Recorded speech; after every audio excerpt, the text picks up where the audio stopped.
Assassin's Creed, codename Hex.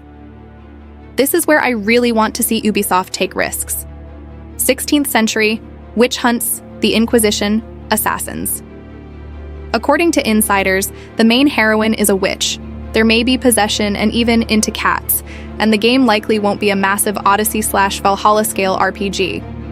Personally, I'm happy about that. I want a more compact, darker AC where stealth and atmosphere matter more than the number of map icons. The intrigue. Can they actually make it truly different, not just different scenery? OD, a Kojima horror project with no gameplay footage, big promises to blur the line between cinema and games, plus Xbox Cloud Tech and Jordan Peele involved. It's the kind of project you can't talk about with confidence. You can only wait.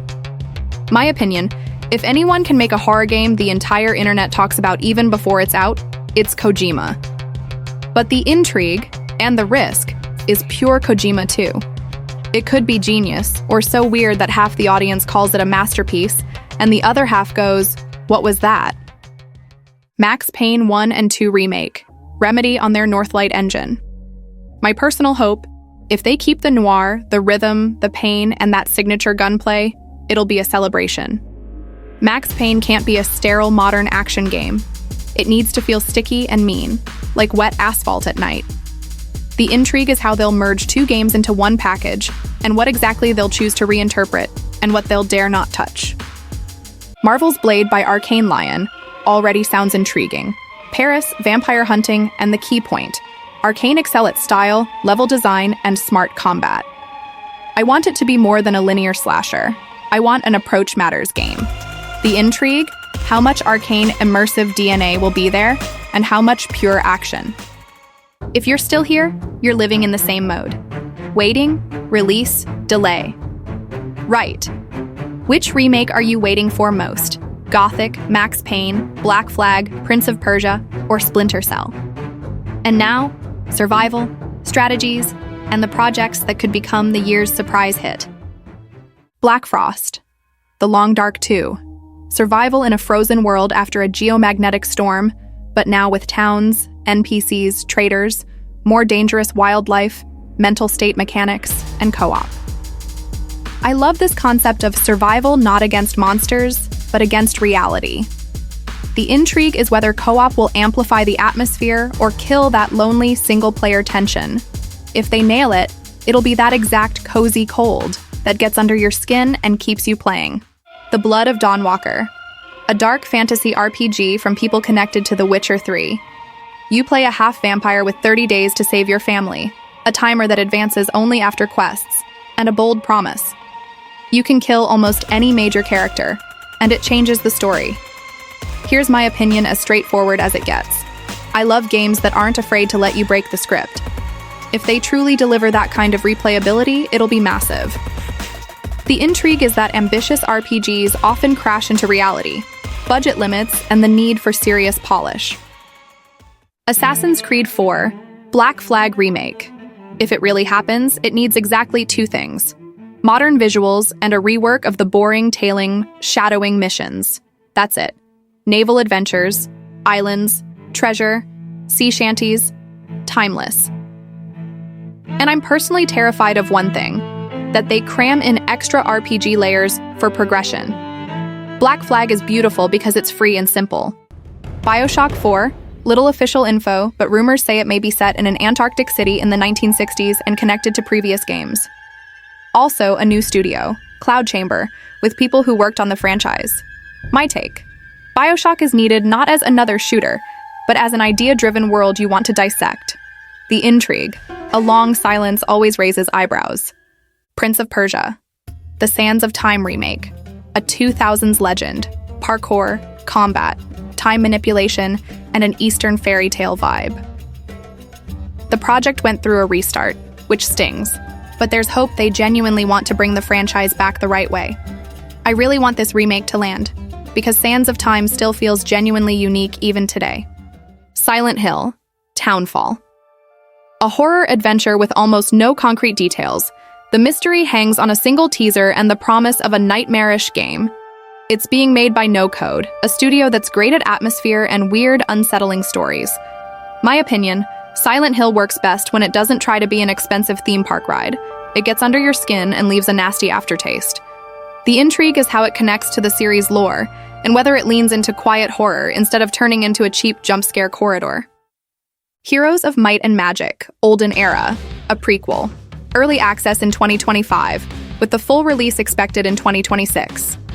Hex grid battles, distinct factions, hot seat mode, and the spirit of Heroes 3.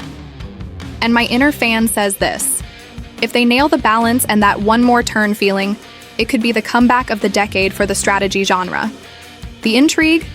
Heroes fans are brutal. They forgive almost nothing. Onimusha, Way of the Sword, Samurai Miyamoto Musashi, Genma Monsters, Kyoto, and visually it looks like Capcom decided to throw a party of steel and dirt. I love that Capcom pulled the franchise out of the shadows. The intrigue. Can they make it not only beautiful, but deep mechanically? The Duskbloods, From Software with Bloodborne vibes, but not a sequel. An experimental PvPvE action game on Switch 2. And my opinion here is mixed. I love From for the solitary journey and that feeling of, I beat this myself.